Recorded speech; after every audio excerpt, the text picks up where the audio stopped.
Hello guys, welcome back to my YouTube channel. You already know my name is Angie and I'm here with Ifa. Nice to meet you, Ifa. Same here. That's for you people because I know her. That's for you people too.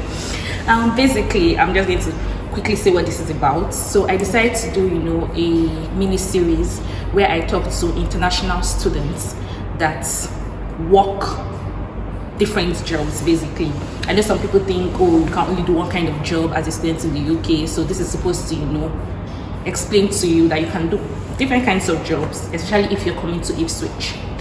So we're speaking to Ifa, and she's going to basically just be answering some questions and telling us about her experiences. So Ifa, what is it that you do? Okay, so I'm a sales advisor for a top telecoms company in the UK. Ooh. Yeah, so I work in the store, basically selling products and advising customers on products that best meet their needs. So you guys see, it's not only, I don't know, one or two jobs you can do a lot of stuff. Was this something you had prior experience in? Like, okay, what was your job in Nigeria? Let me start from there. Okay, so initially I worked in a bank. Oh, okay. Then I, after a couple of years, I set up my own business.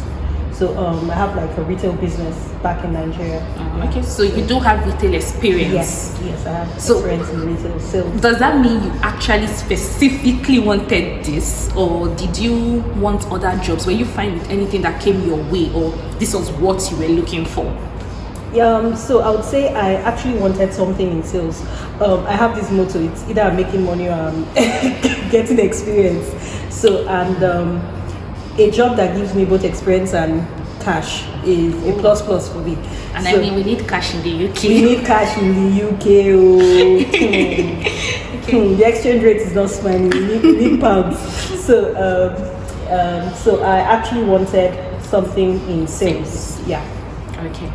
Something in sales. So, is it really different from Nigeria, or is it similar? Like, I mean, you have sales experience from Nigeria, now you have sales experience here in the UK. Was it easy for you to, just jump into it, or did you require extra training than what you were used to? The language of sales is universal, but it depends on the product. Like, for me, I sell baby products, so I really know that space. That's field, yeah. Yeah. So going into telecoms, yes, we have Nigerian networks. You know them. Let me not mention names. So it's a totally different ball game in UK. Yes, we have like postpaid and all that, but in the UK thrives on contracts. So a lot of the plans are contract plans. You still have like pay as you go, but you have different contracts. Then you also have like different packages. So the UK market, there are a lot of offers to entice people to buy. So I have to constantly know those offers. So that's the learning for me. I mean, this is like learning in class. Then you come again and you learn again. Oh God. There's this thing I say. I'm attending two schools. Work is school for me on its own. Then I now have my course. But I mean, that must be very interesting. You get to learn different stuff, and you can translate your learning experience now into something more. That's good. Yeah. Where did you get your job from? Because I'm sure people would want to know. Is it the same place everybody's only seeing a specific kind of job that you saw your own job? Like, how did you apply for jobs? Where did you see it? Or did you know someone that referred you? Just want to know, and basically give an idea of like how long it took you to get this job from when you came in, and just your experience job searching. Okay, so it took me about 4 weeks to get the job. Okay. Then I started working. By the 5th week, I started working. So I got the job from a website, Indeed, Indeed.com. Okay. So it was a position that was online, and I applied, and I got called up. So I had like series of interviews. I had a phone interview, then I had to go into the store and meet with my store leader, had an interview with him, and and I'm going to tell you people, because as someone that did like a series of interviews here, I really think that interviews here are a little dicey than what it is in Nigeria. I mean, technically, if you're doing an interview in Nigeria and you're going to get it, you can say off the bat if you get it by the time you're done. But here you can have an interview and you're thinking, oh, I nailed that, and you know they'll be smiling with you, everybody's laughing with you, and you're thinking, ooh, this is what I want. I mean, I told Ifa then I had like I had this interview in a pharmacy shop basically. So technically they were looking for a salesperson, but they did not have a pharmacy unit there, Yeah. but they had some health drugs and everything. And so when I started talking to this woman, she was so happy. Oh, you should have seen her. She's like, wow, you're in health, you're a pharmacist. She started asking me different stuff. I was explaining. She was, oh my god, it seems like this is what we, there's nothing she did not say. You people till today I've not heard and the funny thing with this particular one, after the interview, I felt so bad with myself. You know, I felt I didn't do well, but I was surprised when I got called. You know, so sometimes it's not like our own interview experience. She felt.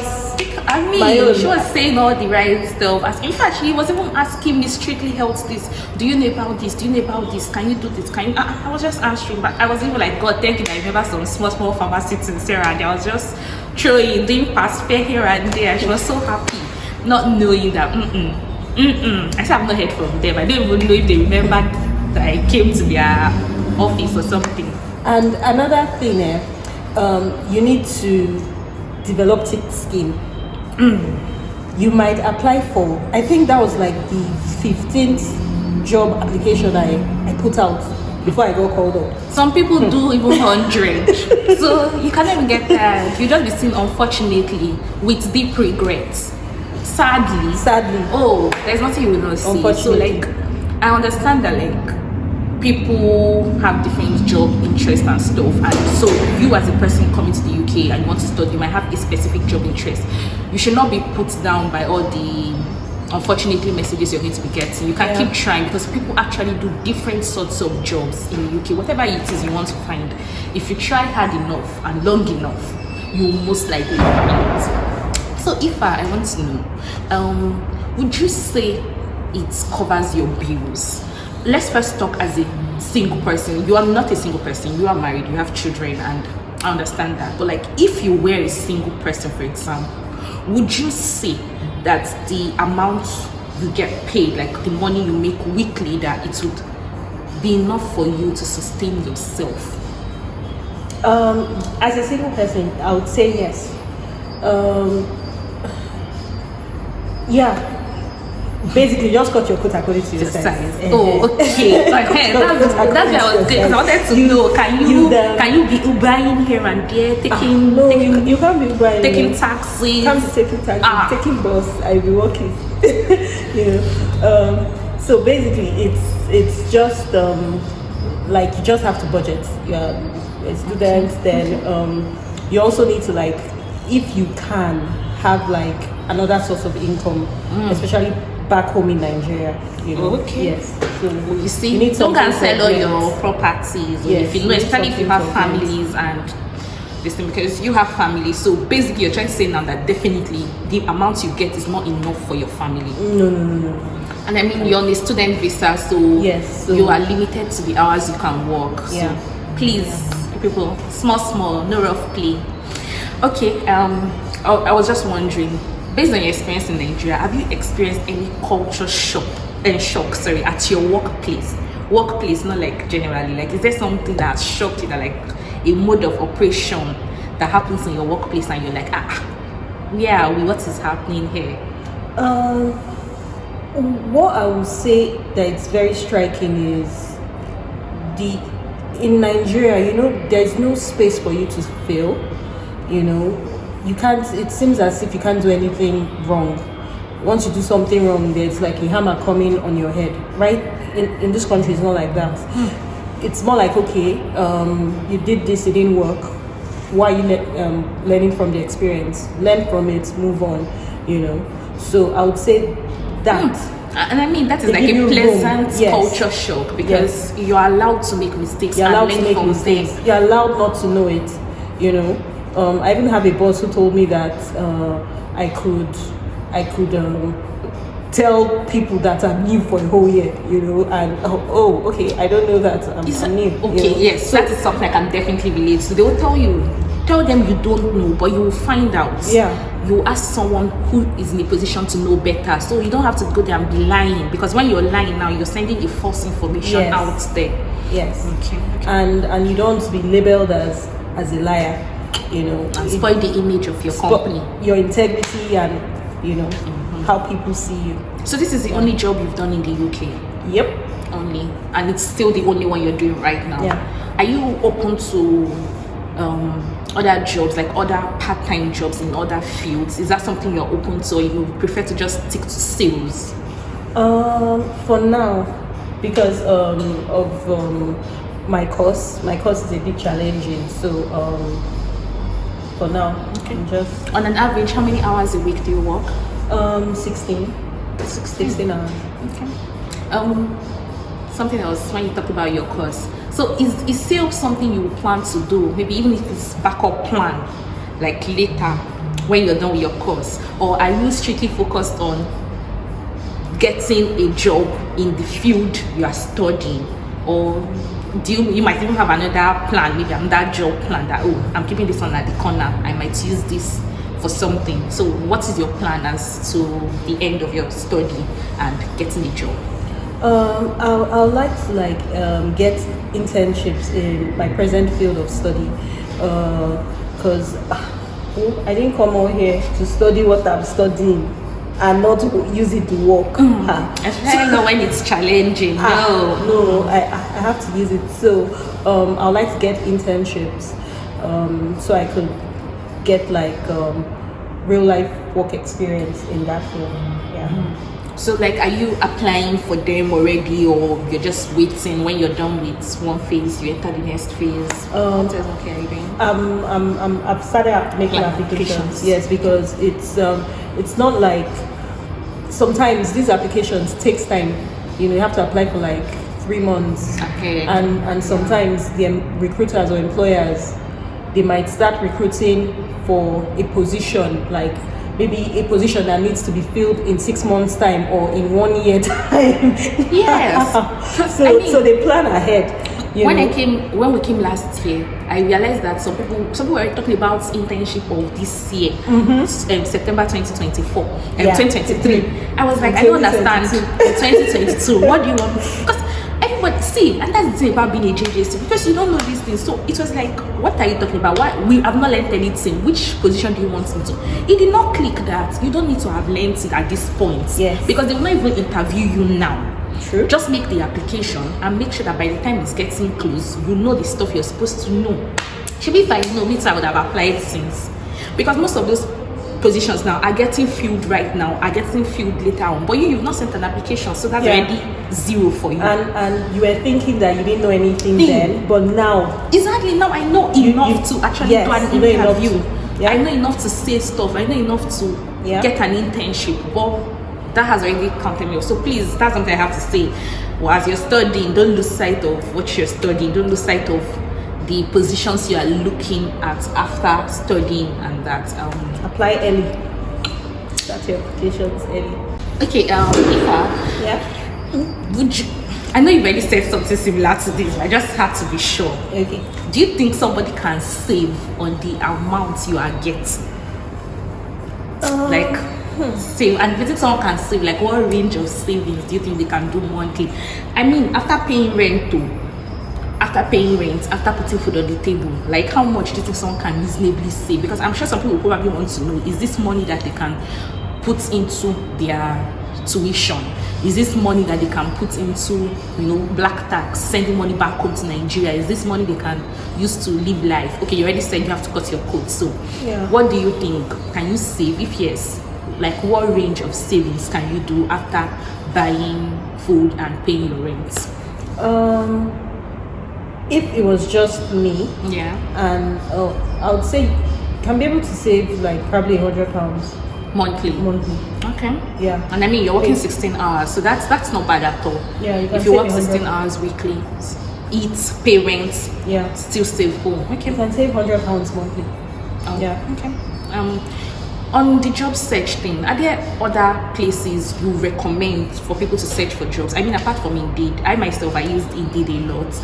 But are there other places that you think or you know people that have gotten jobs from there? Part-time jobs too, yes. Okay. There's also Indeed Flex, then LinkedIn, there's Total Jobs, there's Glassdoor, and I think there are a couple of others.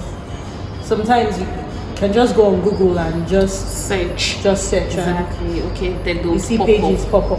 Yeah. But you just used mainly Indeed. That was your go-to. Yeah, that was my go-to. And within 4 weeks, something came out of it. Yes. Yeah. So do you have any, in this field you are working at, this sales field, do you have any regrets at all? If you had to redo this, will you still go towards sales or would you choose something different?